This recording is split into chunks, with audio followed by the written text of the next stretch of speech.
नमस्कार सभी को। स्वागत है आपका हमारे यूट्यूब चैनल योगी ब्रदर्स लाइफस्टाइल के अंदर। आज हम बात करने जा रहे हैं हार्ट ब्लॉकेज के बारे में, जिसको हम CADV कहते हैं, जिसका मतलब है कोरोनरी आर्टरी डिजीज।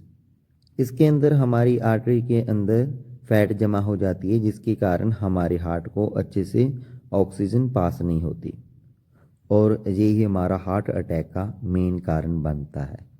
हम कुछ ऐसे आसनों की बात करेंगे जो इस CAD की प्रॉब्लम को दूर करने में हमारी मदद करेंगे।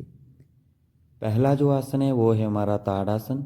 सम स्थिति में खड़े होकर ग्रिप बनाते हुए हाथों का ग्रिप को उल्टा के ऊपर की ओर खींचें।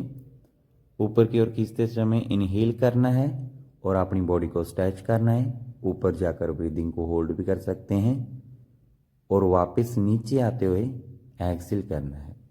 बॉडी को रिलैक्स छोड़ देना है। इसी प्रकार आप इसको 2 से 3 बार कर सकते हो और होल्डिंग टाइम आप 10 से 15 सेकंड रख सकते हो।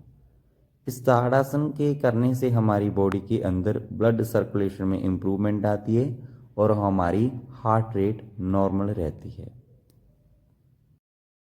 दूसरा जो आसन है वो है हमारा वृक्षासन।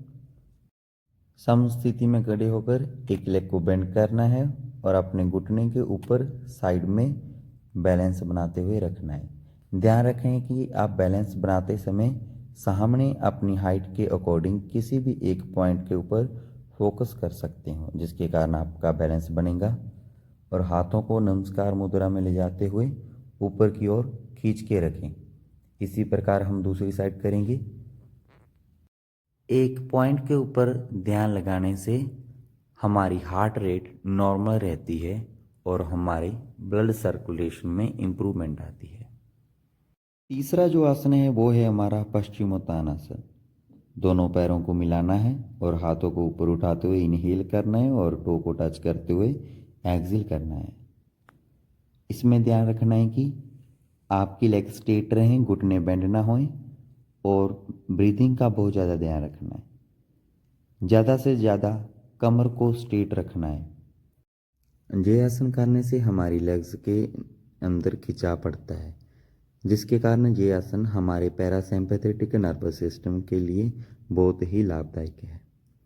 इस आसन को करने से हमारा मन और शरीर एकदम रिलैक्स हो जाता है, जिसके कारण हमारा ब्लड प्रेशर कंट्रोल में रहता है।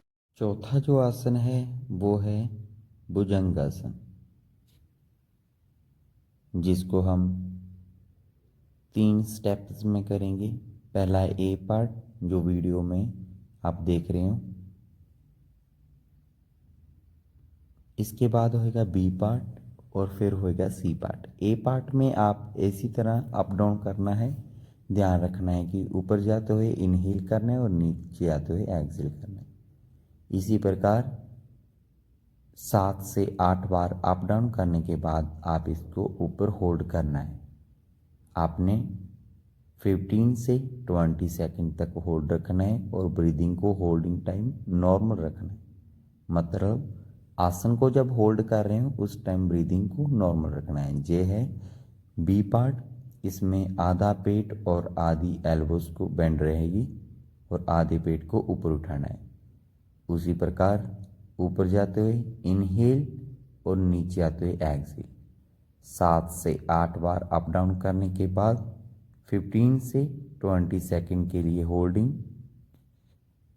फिर आएगा सी पार्ट, जिसके अंदर आप पूरा पेट ऊपर उठाना है और बाजू को बिल्कुल स्ट्रेट करना है और ब्रीदिंग उसी तरह इनहेल और एक्सहेल करनी है। होल्डिंग टाइम भी सेम ही रहेगा। इस आसन के दौरान हमारी चेस्ट में खिंचाव पड़ता है और हमारा जो ब्लड सर्कुलेशन है वो सही रहता है। चेस्ट में खिंचाव पड़ने के कारण हमारा जो कार्डियो मसल है उसको मजबूत करता है और जिसके कारण हमारा दिल सेफ रहता है और तंदुरुस्त रहता है। पांचवा जो आसन है वो है हमारा सेतु बंद आसन। अपने पैरों के बीच कंधे जितना फासला रखना है और अपने एंकल को पकड़ते हुए हिप को अप डाउन करना है।